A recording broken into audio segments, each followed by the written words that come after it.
بسم الله الرحمن الرحيم. والمحصنات من النساء إلا ما ملكت أيمانكم كتاب الله عليكم وأحل لكم ما وراء ذلكم وتبتغوا بأموالكم محسنين غير مسافحين فما استمتعتم به منهن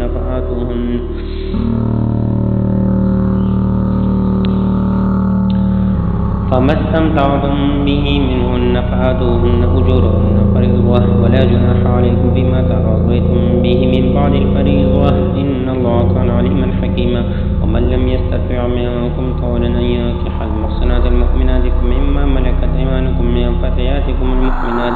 والله أعلم بإيمانكم بعضكم من بعض فانكحوهن بإذن أهلهن وآتوهن أجورهن بالمعروف محصنات غير مسافحات ولا متخذات أخدان. فإذا أحسن فإن أتين من فاحشة فعليهن نصف ما على المحصنات من العذاب ذلك لمن خشي العنة منكم وتصبروا خير لكم والله غفور رحيم. يريد الله ليبين لكم ويهديكم سنن الذين من قبلكم ويتوب عليكم والله عليم حكيم. والله يريد أن يتوب عليكم ويريد الذين يتبعون الشهوات أن تميلوا ميلا عظيما. يريد الله أن يخفف عنكم وخلق الإنسان ضعيفا. يا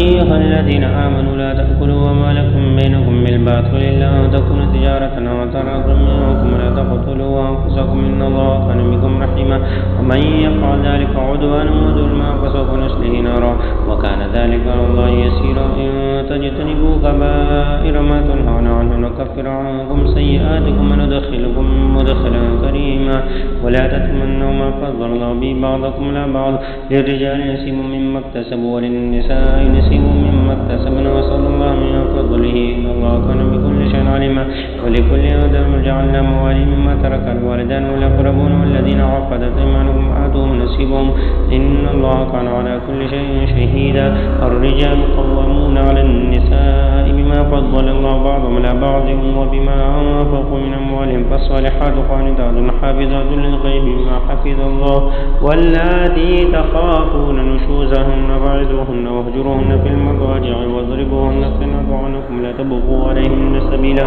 إن الله كان عليا كبيرا. وإن خفتم شقاق بينهما فابعثوا حكما من أهله وحكما من أهلها إن يريدا إصلاحا يوفق الله بينهما إن الله كان عليما خبيرا. واعبدوا الله ولا تشركوا به شيئا وبالوالدين إحسانا وبذي القربى واليتامى والمساكين والجار ذي القربى والجار الجنب والصاحب بالجنب وابن السبيل وما ملكت أيمانكم إن الله لا يحب من كان مختالا فخورا.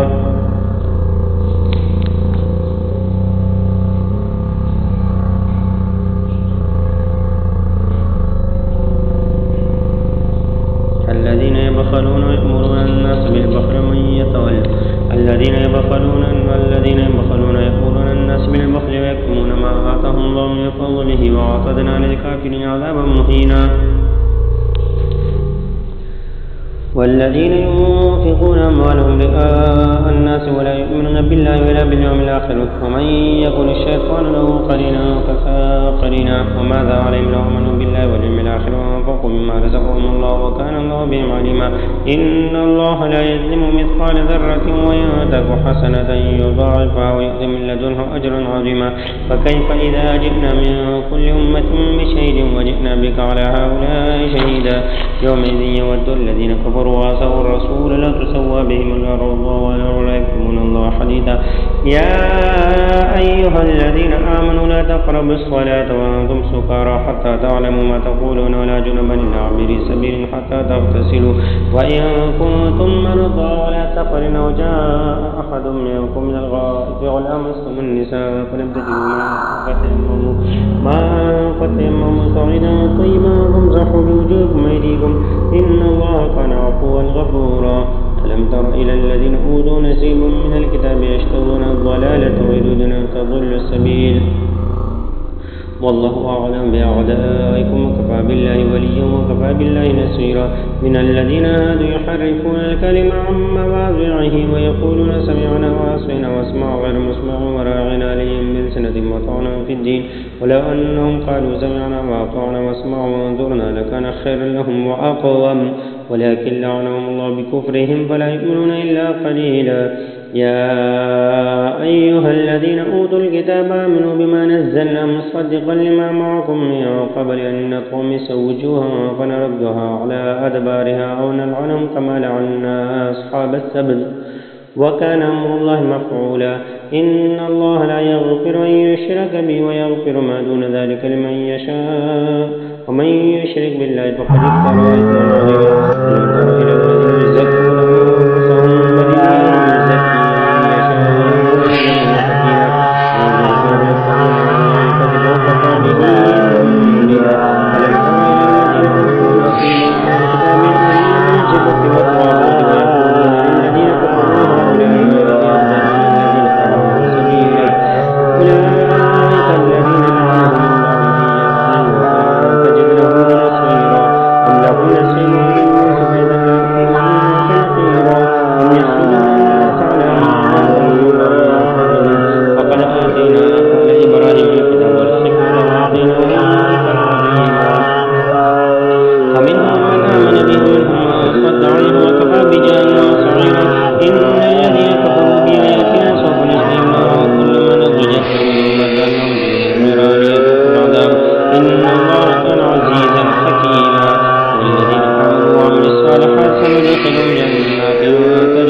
ألم تر إلى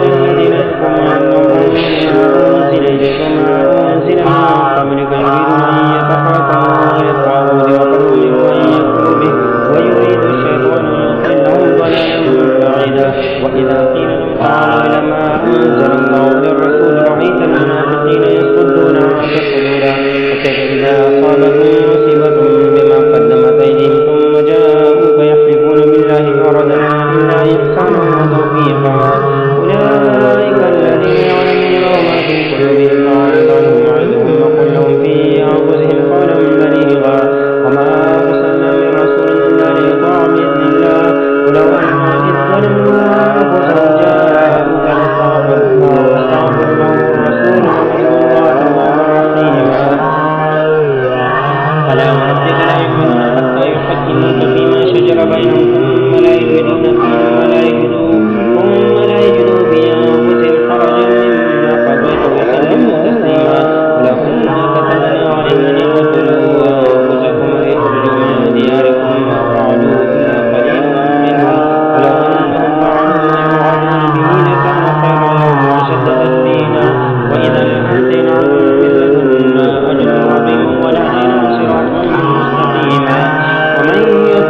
وما لكم لا تقاتلون في سبيل الله والمستضعفين من الرجال والنساء والولدان الذين يقولون ربنا أخرجنا من هذه القرية الظالم أهلها واجعل لنا من لدنك وليا واجعل لنا من لدنك نصيرا الذين آمنوا يقاتلون في سبيل الله والذين كفروا يقاتلون في سبيل الطاغوت فقاتلوا أولياء الشيطان إن كيد الشيطان كان ضعيفا ألم تر إلى الذين قيل لهم كفوا أيديكم وأقيموا الصلاة وآتوا الزكاة فلما كتب عليهم القتال إذا فريق منهم يخشون الناس كخشية الله أو أشد خشية وقالوا ربنا لم كتبت علينا القتال لولا أخرتنا إلى أجل قريب قل متاع الدنيا قليل والآخرة خير لمن اتقى ولا تظلمون فتيلا أينما تكون يدرككم الموت لو كنتم في بروج مشيدة وإن تصبهم حسنة يقولوا هذه من عند الله وإن تصبهم سيئة يقولوا هذه من عندك قل كل من عند الله فما لهؤلاء القوم لا يكادون يفقهون حديثا ما أصابك من حسنة فمن الله وما أصابك من سيئة فمن نفسك وأرسلناك للناس رسولا وكفى بالله شهيدا من يطع الرسول فقد أطاع الله ومن تولى فما أرسلناك عليهم حفيظا ويقولون طاعة فإذا برزوا من عندك بيت طائفة منهم غير الذي تقول والله يكتب ما يبيتون فأعرض عنهم وتوكل على الله وكفى بالله وكيلا أفلا يتدبرون القرآن ولو كان من عند غير الله لوجدوا فيه اختلافا كثيرا وإذا جاءهم أمر من الأمر أو الخوف أذاعوا به ولو ردوه إلى الرسول وإلى أولي الأمر منهم لعلمه الذين يستنبطونه منه ولولا فضل الله عليكم ورحمته لاتبعتم الشيطان إلا قليلا فقاتل في سبيل الله لا تكلف إلا نفسك وحرض المؤمنين عسى الله أن يكف بأس الذين كفروا والله أشد بأسا وأشد تنكيلا من يشفع شفاعة حسنة يكن له نصيب منها ومن يشفع شفاعة سيئة يكن له كفل منها وكان الله على كل شيء مقيتا وإذا حييتم بتحية فحيوا بأحسن منها أو ردوها إن الله كان على كل شيء حسيبا الله لا إله إلا هو ليجمعنكم إلى يوم القيامة لا ريب فيه ومن أصدق من الله حديثا.